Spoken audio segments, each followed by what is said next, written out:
Hey guys, this is take 57 for this ad read right beforehand. I did forget to put this into the episode, so I apologize for jumping in ahead like this, but we'll get to Tim's 2 cents podcast real quickly. First off, I would like to thank eToro for sponsoring the show. You can go to youmeandbtc.com/trade.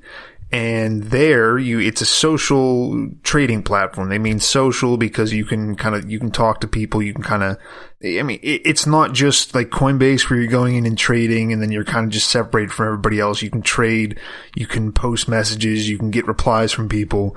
And they have lots of different cryptocurrencies you can use. You can go BTC, Dash, Litecoin. That's just a few. They have Ethereum that you can go out and check on all of those. And then also, the most interesting to me, or at least maybe the most exciting for an ad like this, is they have, once you log in, you make an account, you get $100,000 of virtual money. Now, it wouldn't be that nice if they just gave you everything, but you can at least kind of tell yourself that you have all this kinds of money. People say you fake it till you make it. This will help if you have $100,000 that you think are real. But what you can do with that is you can go in, you can kind of practice some trades, you can get a feel for the setup. It's a very nice setup, very sleek. Like I said, they've been around, or I'm not sure if I said it in this thing, they've been around since 2007 doing all kinds of stuff, so it's not just a flash in the pan Bitcoin business. It's kind of jumping up just to take everybody's money real quick. But they have a very nice interface, real streamlined, and that $100,000 of virtual money that you can practice within your account will let you kind of figure them out. But then also it could help you design trading strategies and just kind of get a feel for markets in general if you've never jumped into them before. So again, check them out at youmeandbtc.com/trade and jump in. Daniel and I are doing a competition with our virtual currencies. I am already definitely losing. You can join in with us with that, and you can kind of compare yourself to what Daniel and I say we're at whenever we get on the live shows and we decide to share our screens. Most likely you will beat me. I do need a few of you guys to beat Daniel, though, just so he doesn't feel so good about himself. Anyway, thanks for listening and enjoy the show.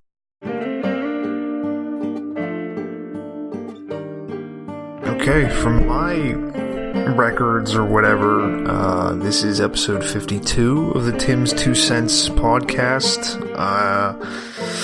I've done this many and taken this many weeks off, and I still don't have a better name, but whatever. Mostly I'm doing this episode so that whenever I put it up, I can then throw also something in for Daniel to send me more Bitcoin instead of just bothering him.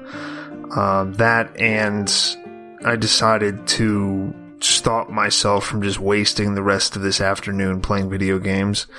You can do it, and that's, I guess, what maybe this whole podcast will be about.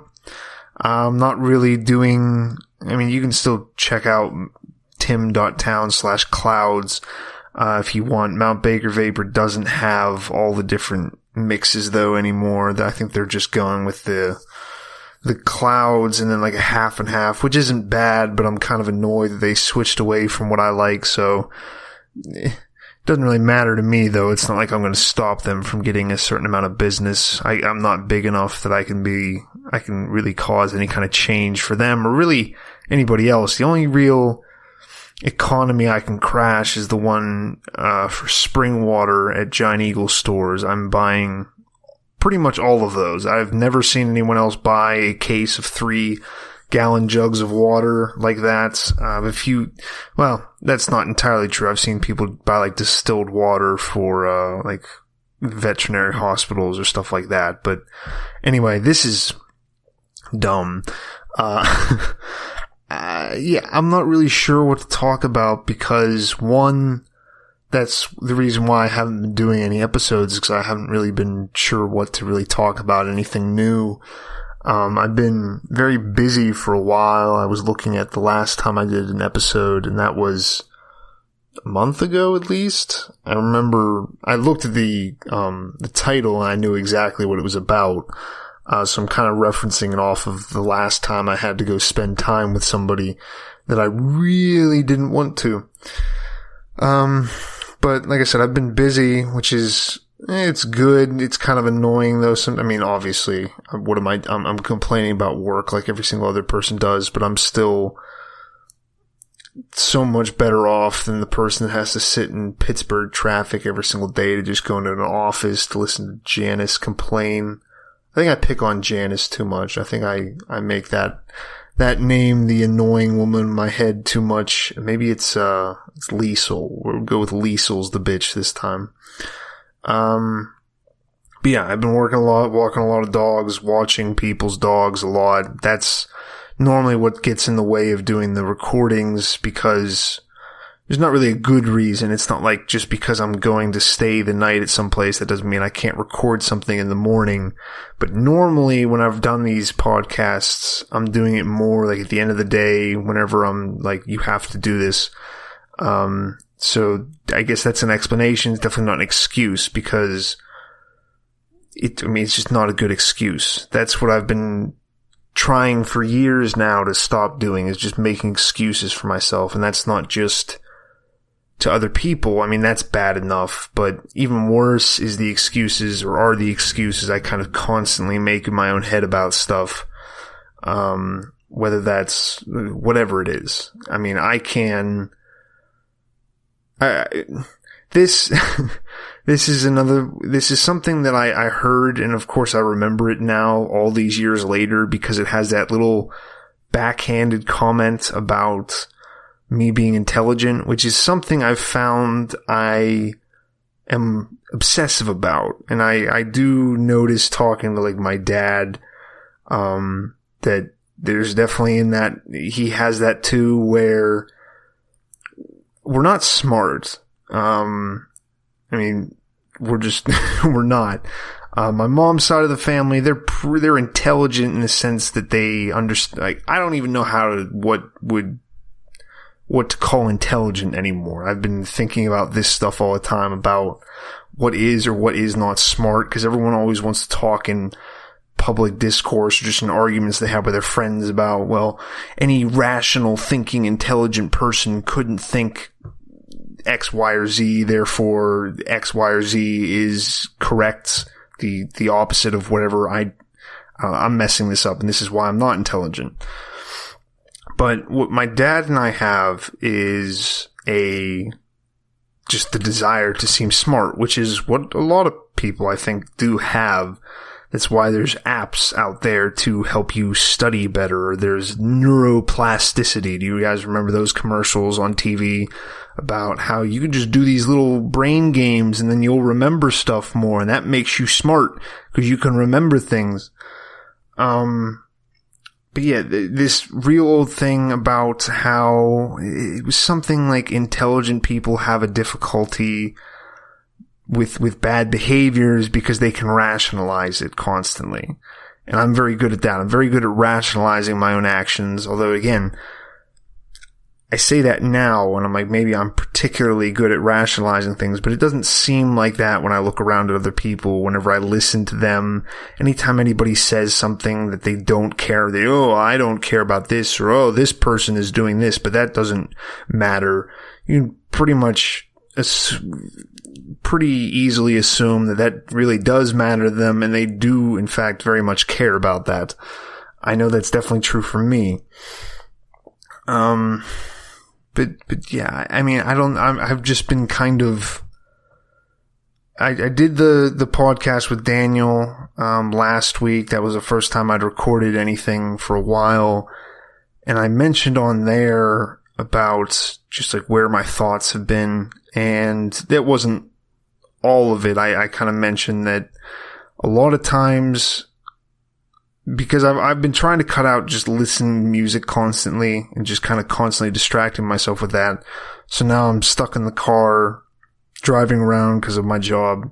I'm pretty much just kind of thinking, and I'm driving, so I'm zoned out. So it's in the perfect state where my mind is just going to, if I don't have music to distract me, it's just going to go and go and go and go and go to all these different places.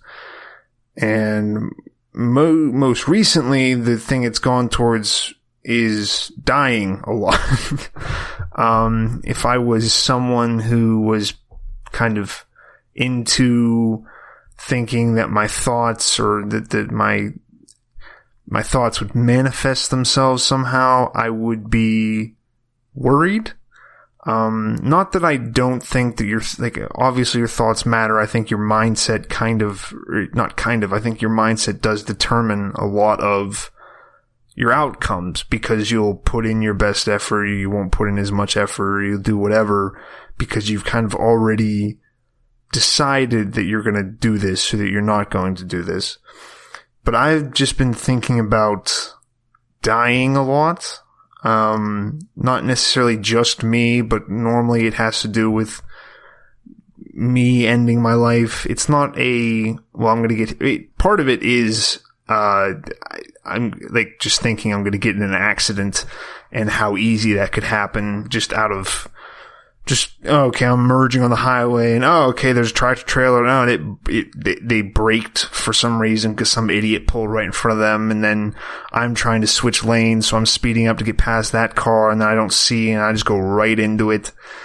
But it's also, a lot of the thoughts have just been about just the afterlife in general. Like, so I'm sitting in this car and I'm going from thinking about getting smashed and plastered all over the highway, and then it's then going right into what happens when I go beyond that? Like, what happens if I just wake up and then God's there and he's like, you fucked up, you're going to hell now.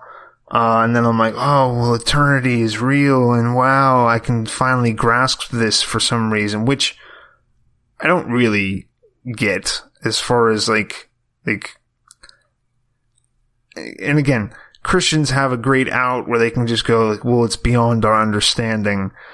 But I don't really understand the whole idea of, well, first off, about just suddenly grasping eternity once you die and just being like, okay, instead of it being still just like what is going on? And maybe that's what hell is. Maybe it's just this constant confusion and pain and suffering.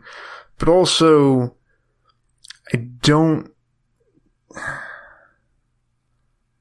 I had a thought there and then it went away. Great. Maybe it'll come back. I was thinking about hell or something like that, but I'll try to talk about something else so maybe it comes back.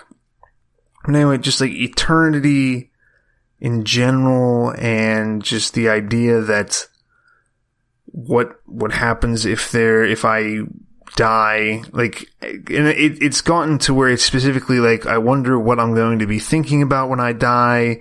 What's it going to be like? Is it going to be almost like a trip, like tripping on something where you can kind of feel your mind switching? Like, what is it like to feel your mind kind of shutting off as you go? Like, how hard is my heart going to be pumping? How terrified am I going to be?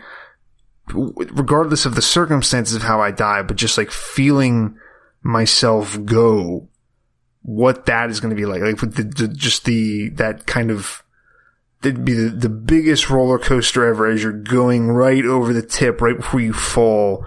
Just that feeling of just complete being, and then who knows what happens. And the great thing about death is that nobody ever knows, because everybody does it and they can't tell us anything. And what is it like? What would other people think? Although that doesn't come up as much as far as me being like, well, what if I die? And then what will my family think because of how I die? It's more, I mean, are people going to remember me? Are people going to pay attention? Or is it going to be how I do with some people, where I end up kind of just giggling over how somebody died, just because, one, sometimes they are legitimately funny, and two, it's definitely easier to just laugh about something and kind of make it flippant than to be like, well, that person, yes, they went through a very harrowing experience. Regardless of how they died, they had a couple seconds of just that was probably the crescendo, like the most visceral thing they've ever had happen, because it's the end of it. So it's kind of hard, unless you die in your sleep, it's kind of hard to avoid it being a very, I mean, it's big. I don't know how better to put that. That is kind of the point of all of this, is that we die. And I don't mean that in the sense of we do everything because we die and that makes us get up in the morning and whatever. But the reason why I have a laptop, the reason why you have something to listen to this on, the reason why I have a microphone, the reason why I have any of this stuff, the reason why there's cigarettes, alcohol, any drugs that you're taking is because eventually it ends and you can't just keep on doing it. So you want to get as much as you can out of today because, well, tomorrow or in the next second or the next hour or whenever, you might not be doing it anymore. So smoke the cigarette, do that line, do whatever, like drink, play video games, watch movies. And there's something to be said for kind of just enjoying life. I kind of envy someone who does have that still belief where, like, well, I mean, life is life, but then there is something beyond this. I'm working towards that because then life is just kind of a train ride. I mean, I like traveling only for the experience of getting on a plane and just being like, well, I can't do anything else for the next 3 hours. I just have to sit here, read, listen, use my laptop if there's enough space, but I don't normally buy that nice of a ticket to have space. But there's like, I'm no longer my own charge at that point. Like it's up to them. I can't do anything. Nothing I'm going to do is going to make the plane work or not work. Pretty much as soon as I'm past security, I am the calmest I'm ever going to be in my life. The plane could, and I mean, this is kind of hack too, but just the idea of like even just going down in a plane crash again, it's like at least I'm not just dying in my bed freaking out there. I mean, it would be pretty miserable to just have everybody just squealing around you because that's what it would become. It would just be this shrill, just panic and just an annoyance. And then you just have this, the bottom falling out of your stomach feeling the entire time as you're going down and then boom. But be a hell of a way to go. Maybe to hell. See, I'm trying to jog my memory as to whatever I was talking about before. But according to my Christian parents, I was just trying to think of an excuse as to why I don't think hell is real because I'm trying to block God's manifestation in my soul or mind. Who knows? Maybe I am, maybe I'm not. Maybe I'm just dumb and I don't remember things. But yeah, I've been thinking about that a lot. I've been thinking about just what to do in general a lot. I don't think it's, if you've listened to these before, you could probably tell there's a little bit of a meandering feeling that I have about life in general, where it's like, where's this going? I don't know if that's telling me that I should have children or something, or if I should be married, or if I should have any kind of a stable, just in general, I'm not even talking about necessarily romantic relationships, platonic, just any kind of a stable relationship that I can see somebody face to face, even a dog, even my own dog. I don't have any permanent things, so that kind of leaves me to kind of just bounce around. And I'm kind of just the back, like, obviously I don't feel this way as far as my day to day, but I am something of a background character to a lot of different things. And I try not to let myself get too involved with any one thing, just because I don't know. I think I probably just have an issue with actually committing to something. I'm like most people around my age, I've grown up having pretty much nothing but irony kind of represented for me, and it's like, well, whoever cares the least amount is the one who's being logical in this situation, because why would you be so concerned about it? And it's all kind of bullshit, but on the other side, taking anything super seriously can be stupid too, and is stupid most of the time. You have to find the right thing At least that's what I used to think. I mean, I've had other episodes on this before. I've just been like, it doesn't matter. If you can see something and you think it's doing something good, because unless you have a full peer-reviewed study to help you figure out what you want to do, which actually you could probably find a peer-reviewed study for just about anything, so it's just as worthless. Just give yourself to it. Just do it. Tell yourself it's real. But so and that this comes into the death thing too, with the irony of just like, well, I don't care about dying, and then I'm like, well, but I do, and does that make me stupid? And it's like, no, it's just how you feel. You can kind of do with it whatever you want. I wouldn't say dwell on it, but definitely don't run away from thinking about dying. Don't run away from sad thoughts or thoughts that make you go, oh, am I wasting my life? Am I whatever? Like, if you're doing something where you're at a risk of wasting your life, you can't really afford to not listen to those thoughts. You can't really afford to not pay attention whenever those come along. And I'm trying to figure out what that means, what I just said.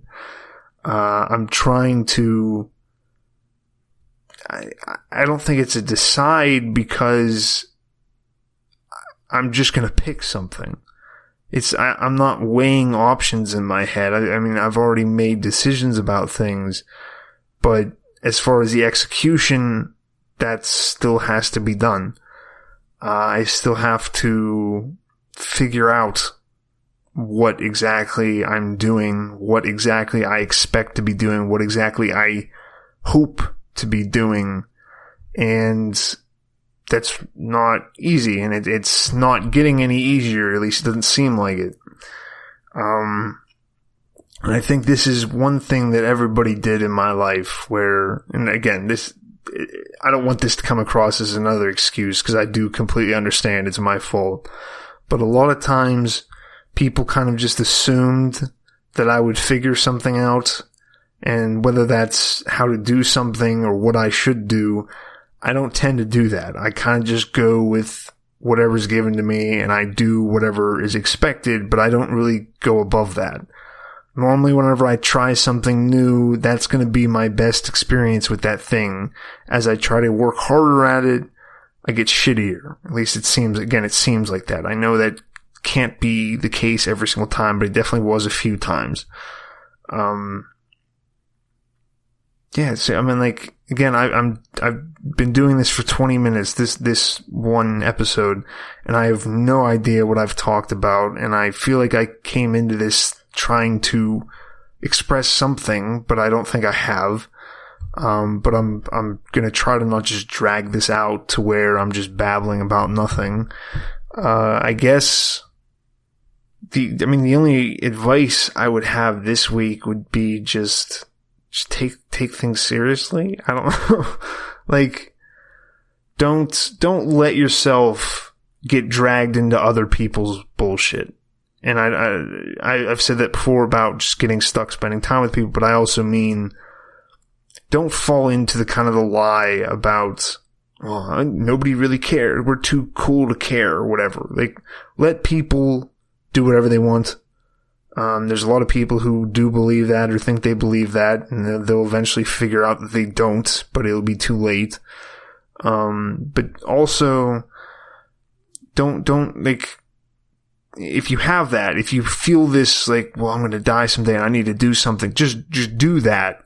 But don't try bringing it up to other people, because nobody else wants to hear that. I'm sure you don't want to hear me complaining about this, but nobody else wants to hear about how you're afraid to die.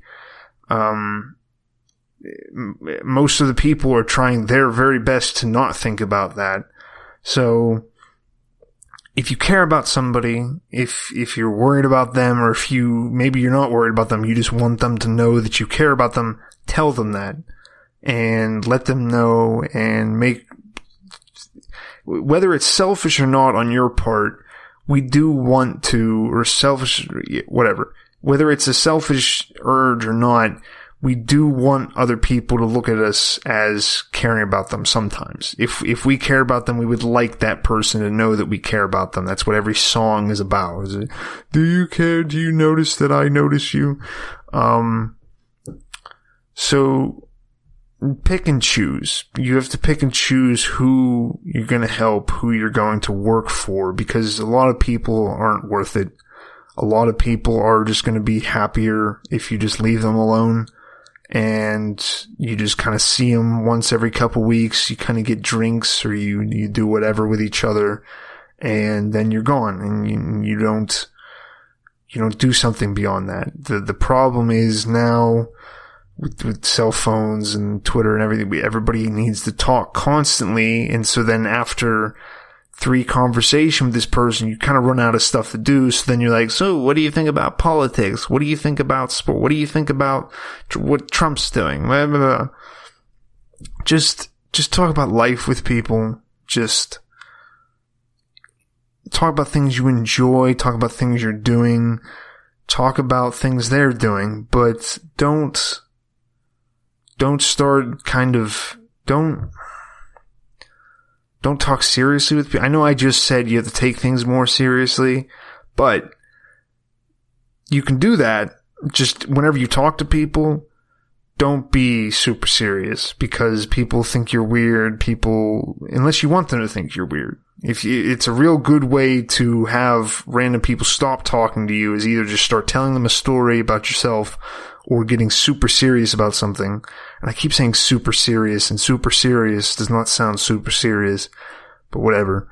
But yeah, don't get super, I almost did it again. Don't get real heavy with people in conversations. Because then you'll just be, oh, well, he's just negative, because you're taking things seriously, because you actually care. Because just like me, just like probably you, if you're listening to this, just like our whole generation, because with the internet and with before it cable, most of us grew up watching the same things, and almost all of those things were completely based off of the idea that life didn't mean anything, that it was pointless, that the best thing you could do is just to not care and to be super logical and detached from emotions when it comes to facts and logic, and just realize that is bullshit. Like, we all kind of let it go, and our parents let it go because they're comedy shows, or they're kind of not super, I keep on wanting to say super serious for everything. They're not serious dramas.